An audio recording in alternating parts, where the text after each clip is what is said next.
Hey everyone, is MAGA finished? That's the contention of a new piece in The Spectator. Nice cover, by the way. I'm Rich Lowry of National Review, and it's Christopher Caldwell who's written this essay arguing that the Iran war means the end of Trumpism. Caldwell's a brilliant guy, always worth taking seriously. Lovely guy as well. I've been friendly with him for years. So let's look at this essay in some detail because I think it's a really good prism through which to understand what Trumpism really is and how the Iran war does or doesn't fit in. Here's the thesis statement. The attack on Iran is so wildly inconsistent with the wishes of his own base, so diametrically opposed to their reading of the national interest, that it is likely to mark the end of Trumpism as a project. So let's pause here. I want to get to some of the underlying points of the argument in a minute, but this is just not true. I don't know what evidence there is for this proposition. Yes, some influencers are against the war, but this constitutes the entirety of his base. There's no evidence for this in the polling whatsoever. There's a CBS poll the other day. It showed 92% approval among MAGA Republicans of Trump's military action against Iran, 84% of Republicans overall. The trouble spot here is the non-MAGA Republicans. Even there, it's 70-30 in favor of Trump's military action. Now, that's kind of what you would expect given this other polling finding that Harry Ensign of CNN highlighted the other day. Yeah, you know, sometimes you look at the polling data and there are numbers that just jump off the screen at you, and this is one of those. Because just take a look here. MAGA GOP view of Trump. Approve 100%. 100%. If you are a member of MAGA and the GOP, you approve of Donald John Trump. 0% say that they disapprove. You don't have to be a mathematical genius to know you can't go higher than 100%. He is the 1972 Miami Dolphins. Now, there's a bit of a definitional issue here, right? If you're a Republican and you like Trump, you call yourself MAGA. If you don't like Trump, you don't call yourself MAGA. So, of course, MAGA is going to like Trump almost by definition. But this gets to a point that Trump himself has made. Trump made this point at the time of the anti-Maduro operation. MAGA loves it. MAGA loves what I'm doing. MAGA loves everything I do. MAGA is me. MAGA loves everything I do, and I love everything I do too. Now, it's hard to say he's wrong, right? But there is more going on with regard to Trumpism and MAGA than just that. And here's Caldwell's take on the deeper meaning of Trumpism. Contrary to his portrayal in the newspapers, Trumpism was a movement of democratic restoration. At its center was the idea of the deep state. In recent decades, selective universities created a credentialocracy. Civil rights law endowed it with a system of ideological enforcement. The tax code entrenched a class of would-be philosopher kings in the nonprofit sector, and civil service protections armed government bureaucrats to fight back against any effort at democratic reform. The Trump movement is what happened when Americans discovered the system could not be reformed democratically, only dismantled. It was not a move against democracy or even liberalism. In fact, it was a return to the original constitutional understanding that Alexander Hamilton laid out in Federalist Number 70. Americans are led not by a class-based bureaucracy, but by an executive that they choose. Now, I think there's a problem at the end of that passage. Clearly, Trump represents a more unconstrained vision of executive power than the founders even had, even including Alexander Hamilton. But I think roughly what Caldwell is getting at in that passage, I think there's a lot to it.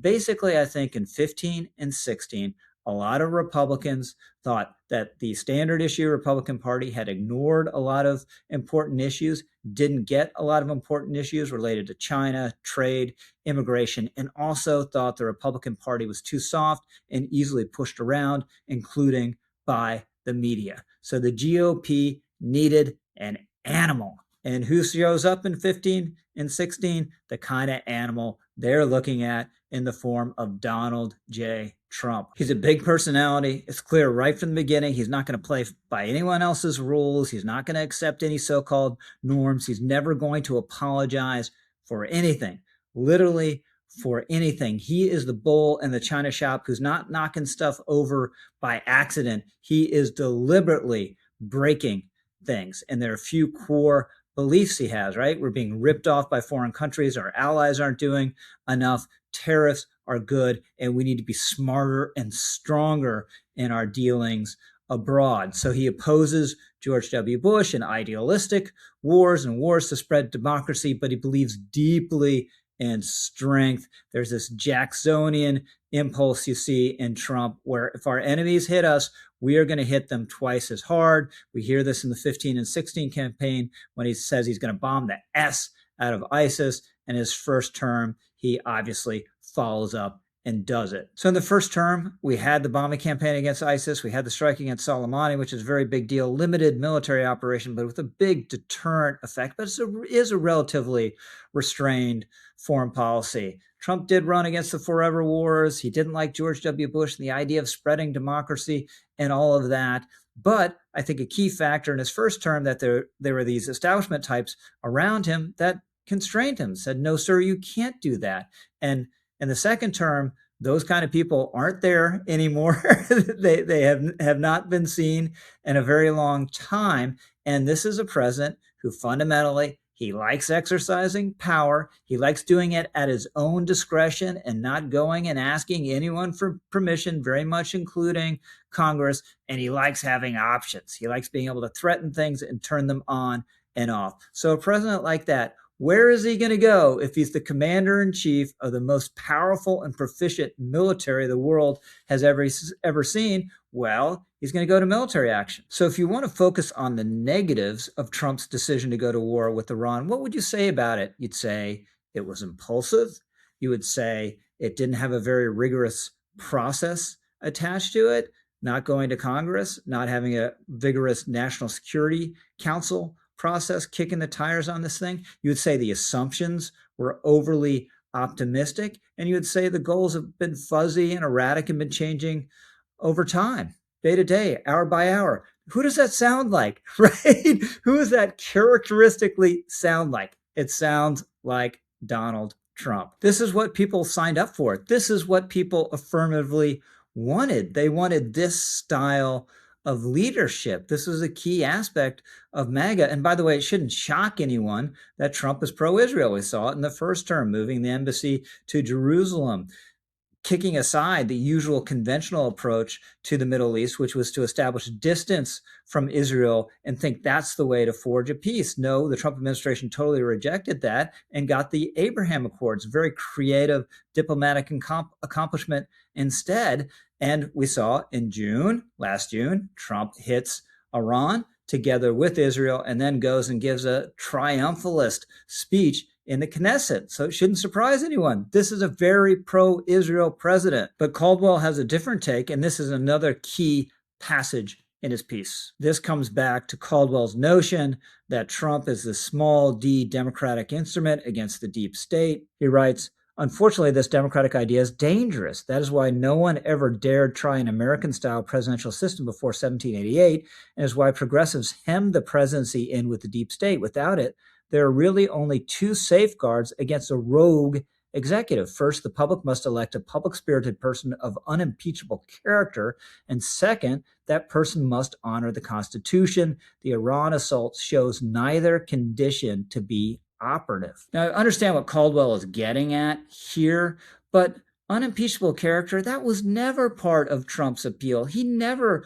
has portrayed himself as being a choir boy. No, actually the opposite. And his supporters didn't care about this either. They either looked past his character flaws or thought his character flaws played into very important political strengths. And Trump also has made it clear from the beginning he doesn't really understand our constitutional system or constitutional history, and it doesn't really interest him very much, safeguards against the exercise of executive power. That's just not him, right? And his supporters, this doesn't matter to them particularly either, right? If it did, they all would have quit on him on January 6th or after January 6th. But no, they were with them when he was trying to overturn the election in 2020, stayed true to him years afterwards, and nominated him president of the United States again. So I can see how the Iran war, because it goes so strongly against what Chris Caldwell thinks the foreign policy of the United States, why that might turn him against Donald Trump. But the idea it exposes flaws in his character or that he's not into the niceties of our constitutional system and that's going to turn MAGA